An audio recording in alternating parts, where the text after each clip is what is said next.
Fala galera, aqui é o seu amigo Cleverson de novo e hoje nós vamos dar continuidade à nossa aulinha de tumores pancreáticos, estudando mais dois tumores sólidos. O primeiro deles é o tumor neuroendócrino, também conhecido antigamente como tumor de ilhota de Langerhans, mas hoje em dia esse termo está um pouco ultrapassado porque eles viram que eles não derivam unicamente desse tipo celular. Corresponde a 1 a 5% dos tumores pancreáticos. Em termos de epidemiologia, ajuda a gente a raciocinar quando é um indivíduo de mais idade, mas sem nenhuma predileção pelo sexo. Geralmente, então, um idoso do sexo feminino ou do sexo masculino. Existem algumas associações, principalmente com facomatoses, com a neurofibromatose do tipo 1 e a esclerose tuberosa, e outras doenças como a neoplasia endócrina múltipla do tipo 1 e a doença de von Hippel-Lindau. Sempre lembrar desse diagnóstico quando a gente tem pacientes com essas síndromes e lesões pancreáticas sólidas. O pâncreas é o local mais comum desse tipo de tumor, correspondente a 85% deles, mas não é o único. Até 15% estão encontrados em outros órgãos, como duodeno, estômago, linfonodos e ovários. Os cirurgiões gostam muito dessa descrição aqui, que é o triângulo do gastrinoma. Num paciente que tem hipergastrinemia, geralmente o primeiro lugar que a gente vai procurar é nessa região, formada entre a confluência dos ductos císticos e colédoco, o colo do pâncreas e a terceira porção do duodeno. Vale sempre dar uma olhadinha ali, porque parece haver uma tendência especial dos tumores produtores de gastrina a se concentrarem ali. Muito importante a gente dividir em termos clínicos esses tumores, em tumores funcionantes ou não funcionantes. Para quem gosta de ser um pouquinho mais detalhista, a classificação atual prefere o termo sindrômico versus não sindrômico, porque nem todo tumor funcionante vai gerar sintomas. Às vezes ele gera níveis subclínicos de hormônio, por isso o termo sindrômico e não sindrômico seria mais adequado. Mas para facilitar o nosso raciocínio, a gente fica com a classificação antiga mesmo, de funcionantes contra não funcionantes. Importante saber que os tumores não funcionantes têm uma associação maior com malignidade. Então, não é porque o paciente não tem clínica de excesso de hormônio que isso vai trazer um melhor prognóstico. Geralmente, o mais comum é o contrário. 50 a 90% desses tumores que não produzem hormônios ainda assim são malignos. E já os tumores funcionantes, que respondem entre 15 a 52% dos tumores neuroendócrinos, em geral, se você tiver que chutar, chute insulinoma, porque pelo menos metade dos tumores funcionantes serão produtores de insulina. Mas cada um dos tipos das ilhotas pancreáticas pode gerar o seu próprio tumor. Então, tem tumores produtores de gastrina, de glucagon, de VIP, de somatostatina, e cada um recebe um nome específico do seu próprio produto. Esses tumores têm tendência à multifocalidade, principalmente os tumores hiperprodutores. Isso porque o tecido pancreático é muito rico em células produtoras de hormônios, então cada uma dessas células pode gerar sua própria neoplasia.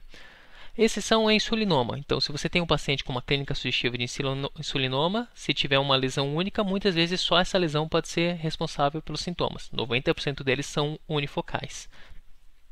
Os tumores menores têm tendência a serem homogêneos, sólidos, mas conforme ele vai crescendo, vai assumindo uma característica por imagem muito mais heterogênea. Então, eles costumam ter degeneração cística e também calcificações.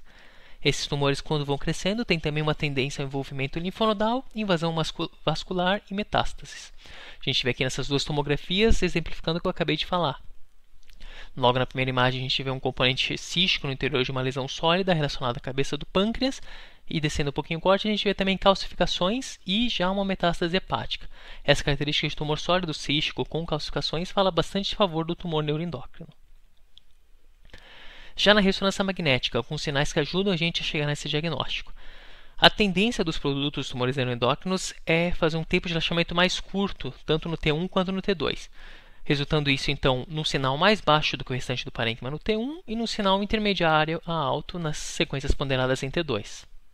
Quando você injeta gadolínio, em geral essas lesões são hipervasculares, apresentam um intenso realce na fase arterial, e essa talvez é a característica que mais ajuda a gente no diagnóstico diferencial. Geralmente, as lesões pequenas vão tender a ter um realce homogêneo, porém, quando elas vão crescendo e sofrendo degeneração cística, esse realce vai ficando cada vez mais heterogêneo. Vale a pena sempre dar uma olhadinha na fase portal, porque embora a maioria delas apresente o realce precoce na fase arterial, às vezes esse realce só é percebido na fase portal. Então, por isso que a gente, quando faz o exame dedicado ao pâncreas, acaba fazendo sequências pegando tanto a fase arterial quanto a fase portal.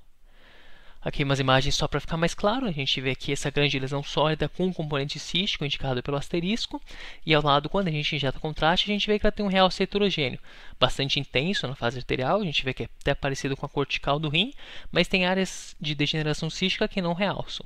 Juntando esses dois componentes de uma lesão pancreática, a primeira hipótese tem que ser justamente o tumor neuroendócrino.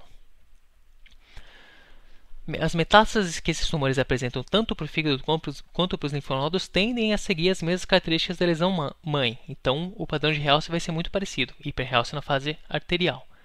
Aqui a gente vê, por exemplo, essa lesão aqui sendo apontada pela seta. Olhando a primeira vez, você pode pensar que é uma lesão na cabeça do pâncreas ou coisa do tipo, mas na verdade isso aqui já é um linfonodo acometido. É um linfonodo no espaço porto-caval que já está apresentando esse aspecto de massa. Quando a gente olha na imagem da direita, a gente vê que também tem uma imagem no fígado com hiperrealce arterial, bastante parecido com a cortical do rim, com um realce predominantemente periférico indicado pela seta curva. Essas características, se a gente for procurar uma lesão com o mesmo sinal na cabeça do pâncreas, já faz a gente pensar que o tumor neuroendócrino seja o sítio que deu origem a essas metástases. Outros métodos que ajudam a gente no raciocínio diagnóstico. A ultrassonografia endoscópica é um excelente método, tem uma sensibilidade de quase 100% para detectar principalmente os insulinomas, que são alguns dos tumores neuroendócrinos mais descritos na literatura. E existe também uma cintilografia com um marcador específico, que é esse INJU 3. Em geral, eles são muito bons para detecção, mas o insulinoma, como a gente já viu, é o do contra da turma, geralmente ele não tem tendência a captar esse radiotraçador. As metástases, lembrar que no fígado, além desse aspecto de hiperrealce arterial, existe uma descrição na literatura bastante típica, que seriam lesões com nível líquido-líquido. Poucas lesões fazem esse aspecto de metástase com nível líquido-líquido. E quando a gente encontra, a gente tem que sempre acender a cabeça do diagnóstico do tumor neuroendócrino. Isso é tão sugestivo, tem artigos na literatura que só falam disso, como a gente vai ver mais pra frente. Às vezes essas lesões podem enganar a gente, porque elas podem ter alto sinal em T2, parecendo um cisto ou um hemangioma. Como eu falei para vocês, aqui é um artigo que simplesmente fala dessa característica, que é a presença de nível líquido-líquido no interior de metástases hepáticas. Quando você tem isso, melhor você sempre procurar no pâncreas ou outro órgão, porque provavelmente é um tumor neuroendócrino que está por trás disso. A gente falou bastante desses tumores hiperfuncionantes, vale lembrar de algumas síndromes que estão associadas, principalmente o insulinoma, que é caracterizado pela tríade de Whipple, que seria a hipoglicemia, baixa glicemia de jejum e melhora com o uso intravenoso de glicose. O carcinoma está associado com a síndrome de Zollinger-Ellison, que seriam úlceras pépticas de repetição, diarreia e hipergastrinemia. Agora, para a gente fixar bem, o que a gente vai usar para raciocinar quando tem uma lesão na cabeça, no corpo do pâncreas, se ela é mais a favor de adenocarcinoma pancreático ou se é um tumor neuroendócrino. Em primeiro lugar, o padrão de realce. Lembrar que o adenocarcinoma, em geral, é um tumor hipovascular, enquanto o tumor neuroendócrino é hiper, apresenta um hiperrealce na fase arterial. A presença de calcificações de trombos tumorais nas veias mesentéricas também fala mais a favor de tumor neuroendócrino. Calcificação está presente em apenas 2% dos adenoscarcinomas, mais 20% dos tumores neuroendócrinos. Então, quando não tem, não ajuda muita coisa, mas quando tem, puxa mais para o lado do tumor neuroendócrino. Outra característica seria a relação com os vasos. Em geral, o adenocarcinoma ele vai crescendo e vai envolvendo os vasos. O tumor neuroendócrino, em geral, conforme ele vai crescendo, ele vai invadindo os vasos, vai ocupando tudo que está pelo caminho e gera trombos no interior desses vasos adjacentes. Então, o adenocarcinoma ele vai envolvendo e o neuroendócrino tem esse aspecto mais infiltrativo com trombose. E por fim, sempre dá uma olhadinha no ducto pancreático principal e no ducto biliar, porque o adenocarcinoma em geral faz obstrução ductal, sinal do duplo cano, como a gente viu, ao passo que o tumor endócrino, por mais que seja grande, nem sempre vai ter esse achado. Então, quando você tem uma grande massa com obstrução ductal e dilatação, pensa mais a favor do adenocarcinoma pancreático do tumor neuroendócrino. E a presença de necrose também. Em geral, um tumor grande com componente necrótico é mais comum que seja um tumor neuroendócrino do que um adenocarcinoma. Baseado em todas as características, a gente consegue destrinchar e chegar a um diagnóstico mais preciso. Agora, passando para um outro tumor, que seria o tumor sólido pseudopapilar. Esse tem vários epônimos: tumor de Franz, tumor sólido cístico do epitélio papilar, tumor sólido cístico, chame como quiser, ou simplesmente tumor sólido pseudopapilar. Um pouco menos comum que os endócrinos, seria 1 a 2% dos tumores pancreáticos, exceto na população pancreática. Na população pediátrica. Em geral, nas crianças, 8 a 16% dos tumores de pâncreas são tumores sólidos pseudopapilares. Então, sempre que a gente vê um paciente com menos de 25 anos, e principalmente se for do sexo feminino, essa é uma das principais lesões pancreáticas que tem que ver na nossa cabeça. Em geral, o prognóstico é um pouco melhor do que os tumores que a gente já viu, porque tem um baixo potencial maligno e um bom prognóstico após a cirurgia. As características gerais, quando o paciente chega para fazer imagem, geralmente já é um tumor grande, mas em geral bem delimitado, diferente dos outros tumores que às vezes têm aspecto infiltrativo. Às vezes a gente consegue até ver uma pseudocápsula de baixa atenuação ou de baixo sinal, denotando esse aspecto de crescimento lento, que o tumor consegue ser englobado.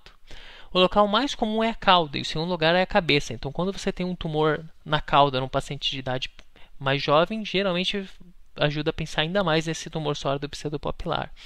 E ao contrário dos outros tumores que a gente viu que tem esse aspecto mais infiltrativo, o tumor sólido tem uma tendência maior a deslocar as estruturas sem invasão macroscópica.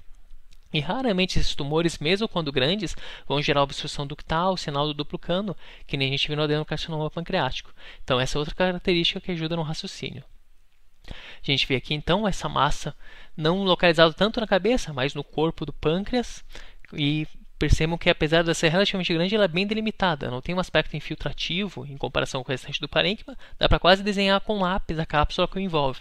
Se for um paciente jovem, então, já está quase para bater o martelo no diagnóstico do tumor sólido pseudopapilar. Outros sinais característicos que ajudam muito no raciocínio é a presença de hemorragia e de degeneração cística. Quando você tem alto sinal em T1, que é um sangramento subagudo, isso é bastante característico. Mas vai lembrar que conforme o sangue vai evoluindo, vai mudando as características de sinal. Então, geralmente, o sangue crônico vai ter baixo sinal em todas as sequências. Mas um tumor sólido, bem delimitado, com hemorragia no paciente jovem, virtualmente não pode ser outra coisa que não um tumor sólido pseudopapilar. Uma imagem para vocês guardarem é essa aí, no tumor sólido com foco de alto sinal em T1, representando uma hemorragia recente, uma hemorragia subaguda, que vai fazer a gente lembrar desse diagnóstico de tumor sólido pseudopapilar. Alguns outros sinais que podem ajudar seria a presença de calcificações periféricas, em geralmente 30% dos casos, e a presença de nível líquido-líquido também, em cerca de 20%. Como eu falei para vocês, pode ter uma pseudocápsula que individualiza o tumor, que tem baixo sinal em T2 e não apresenta um realce muito intenso, e também um realce heterogêneo periférico na fase arterial, progressivo, mas nunca chegando ao mesmo tanto de realce que o restante do parênquima pancreático. Então não é um tumor hipervascular, como a gente viu no tumor neuroendócrino, mas apresenta um realce maior do que o esperado para o adenocarcinoma pancreático. E esse aspecto de calcificações periféricas que a gente vê aqui na seta curva também fala a favor. Então um tumor no corpo com calcificações periféricas que não é dotado de hiperrealce arterial, faz a gente pensar mais nesse aspecto. Aqui imagens de ressonância para ficar mais claro. A gente vê que na primeira imagem não tem um sinal muito alto, na segunda imagem ponderado em T2 um sinal intermediário, mas o que chama a atenção nessas duas imagens é que é uma lesão relativamente grande, mas bem delimitada, ela não está invadindo o parênquima hepático ao redor, e o ducto pancreático principal não apresenta dilatação. Geralmente, quando você tem um adenocarcinoma pancreático desse tamanho, já vai ter dilatação das vias biliares, dilatação do ducto pancreático principal, mas aqui não tem dilatação. Como a gente viu mais para trás, isso já é uma característica que faz a gente pensar no tumor sólido pseudopapilar. E quando a gente injeta contraste, a gente vê que ele tem um realce periférico gradual que vai se enchendo progressivamente, mas nunca fica tão intenso quanto o restante do pâncreas. E para auxiliar o nosso raciocínio diagnóstico, essa é uma menina de 13 anos. Então, uma lesão bem delimitada, com realce progressivo, mas que não é hipervascular, bem delimitada, e que não apresenta um realce igual ao restante do parênquima pancreático, sem grande dilatação do ducto pancreático principal ou das vias biliares, virtualmente está feito o diagnóstico de tumor sólido pseudopapilar. Para diferenciar então do outro tumor que a gente acabou de ver, que é o tumor neuroendócrino. Lembrar que ambos podem ter degeneração cística, mas a epidemiologia ajuda a raciocinar. Tumores neuroendócrinos em geral acontecem em pacientes de mais idade, ao passo que o tumor sólido pseudopapilar são pacientes mais jovens. Nas sequências ponderadas em T1, o tumor neuroendócrino tende a ser baixo e o pseudopapilar tende a ter sinal mais alto por causa da presença de hemorragia. Em geral, realce, o tumor neuroendócrino tende a ser hipervascular, enquanto o sólido pseudopapilar pode até realçar, mas nunca tanto quanto o parênquima pancreático adjacente. Resumo do que a gente viu até agora, então. Quando a gente tem uma lesão retroperitoneal mal delimitada de aspecto infiltrativo e hipovascular com baixo sinal em T1, lembrar do adenocarcinoma pancreático. Agora, uma lesão que tende a ser melhor delimitada, hipervascular, com áreas de necrose e calcificação, lembrar do tumor de células neuroendócrinas. E, por fim, uma massa encapsulada com hemorragia interna numa mulher jovem, lembrar do tumor sólido pseudopapilar. E por enquanto é isso. Continuem atentos para a próxima aula, que a gente ainda tem vários outros tumores pancreáticos para conversar. Muito obrigado.